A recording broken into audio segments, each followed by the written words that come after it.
Hoje, a gente vai mergulhar fundo na anatomia de uma fraude. E que fraude? Telex Free. Para mais de 1 milhão de pessoas, esse nome soava como esperança, sabe? Uma vida nova. Mas, no fim das contas, virou um dos maiores, se não o maior escândalo financeiro da história do Brasil. Então, bora entender como é que essa ilusão gigantesca foi montada e, claro, como tudo veio abaixo. E pra gente começar a ter uma noção do tamanho do estrago, tá aí o número: US$ 1 bilhão.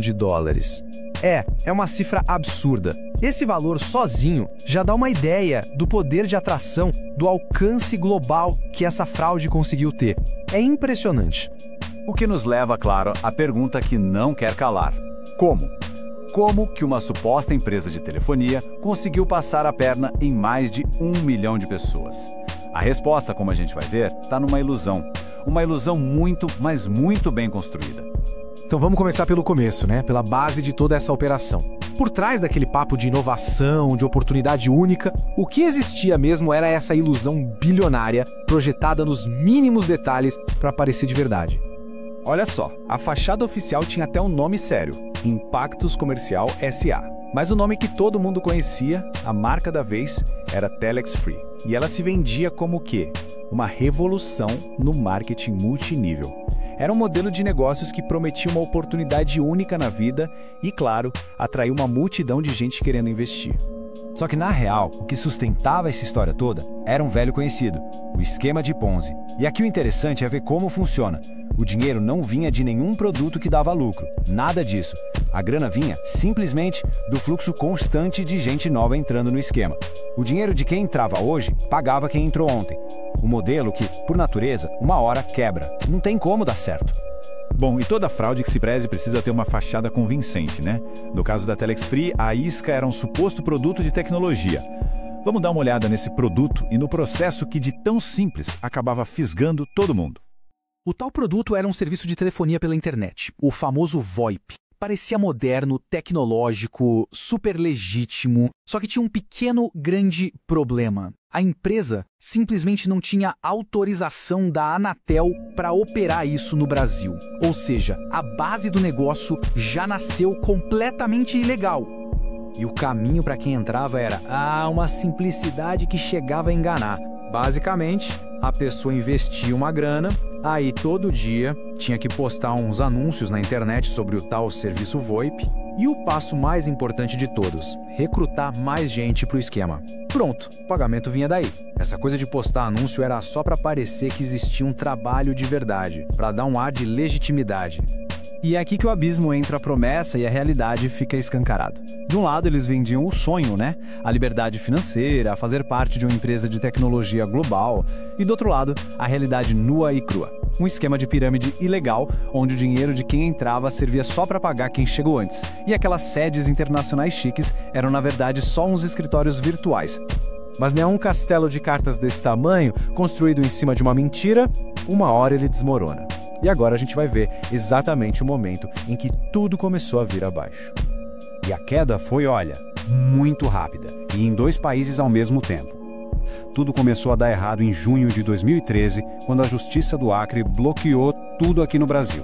E aí, menos de um ano depois, em abril de 2014, a casa caiu de vez lá nos Estados Unidos. Pedido de falência, acusações pesadas da SEC, que é tipo a CDM de lá, e até uma batida do FBI na sede deles. Foi um efeito dominó.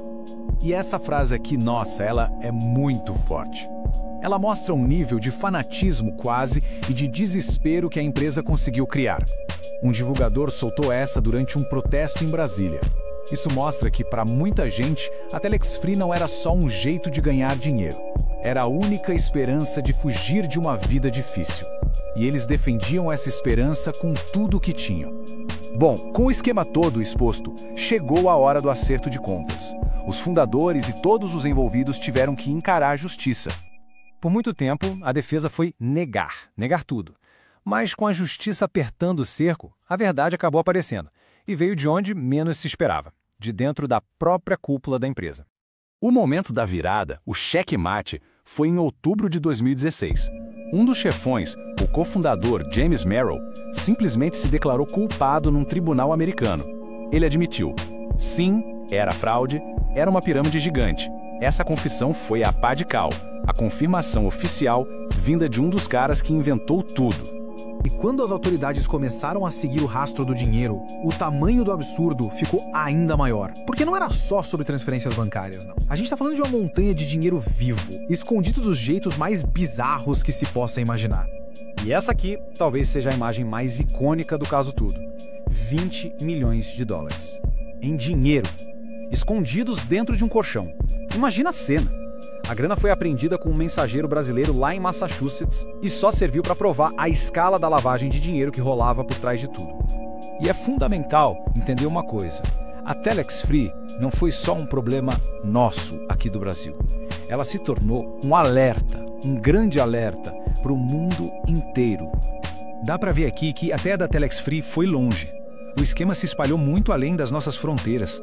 O modelo foi basicamente copiado e colado em vários países, na América Latina, na Europa, até na África. Tudo na tentativa desesperada de achar mais vítimas e manter a pirâmide de pé com dinheiro novo.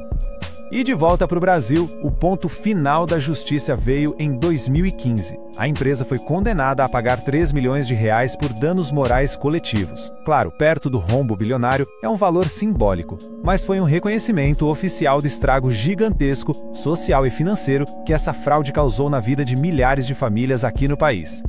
E a gente termina com uma provocação para pensar. O caso da Telex Free, ok? É uma página virada, mas a promessa de dinheiro fácil, de ganho rápido, essa isca é atemporal, ela nunca sai de moda. A pergunta que fica no ar é, com as novas tecnologias, com as novas narrativas que surgem todo dia, qual vai ser a cara da próxima Telex Free?